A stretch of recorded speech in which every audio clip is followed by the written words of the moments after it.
माता के वासंतिक नवरात्र हों या शारदीय नवरात्र हों, व्रत रखने की विधि एक जैसी सब नवरात्रों में होती है और व्रत के जो नियम हैं वो भी एक जैसे हैं, चाहे शारदीय नवरात्र हो या वासंतिक नवरात्र हो। जो भी भक्तजन माँ के व्रत रखना चाहते हैं वो प्रातःकाल उठकर स्नान करके और निराहार रहकर माँ भगवती की पूजा अर्चना करें।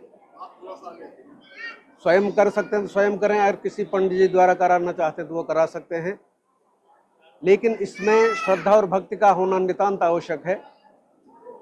और इस व्रत के नियम भी कुछ कड़े हैं, लेकिन हम मानव इतना कर नहीं पाते हैं, लेकिन कुछ हम कर सकते हैं जो हमारे वश में है।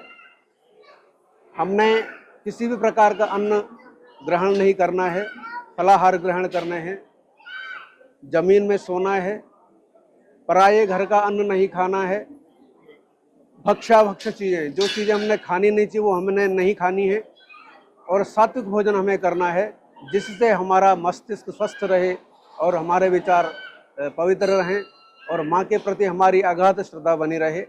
और इसी प्रकार यदि आप व्रत नहीं कर सकते हैं, कोई किसी प्रकार कोई मरीज होता है किसी बीमारी का, वो नहीं रख सकता है, तो ज़रूरी नहीं है वो व्रत रखे, वो श्रद्धापूर्वक माँ के चरणों में नमन कर दे।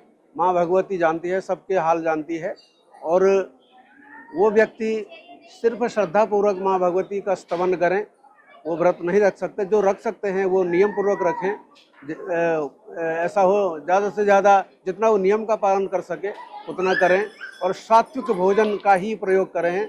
किसी भी प्रकार का तामसिक भोजन नहीं करना चाहिए नवरात्रों में, नहीं तो नवरात्र रखने का कोई मतलब नहीं है। व्रत का अर्थ होता है संकल्प लेना। व्रत का मतलब सिर्फ भूखा रहने से नहीं है, संकल्प लेने से है। हम अपनी अंदर की बुराइयों को समाप्त करें, इस प्रकार का संकल्प लें।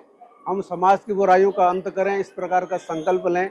और हम अपने देश को अधिक ऊंचाई पर ले जाने का कार्यक्रम का विकास में सहयोग करें, ये संकल्प करें। इस सभी भक्तों को जय माता की, जय माँ झंडे वाले की। माँ सबका कल्याण करे।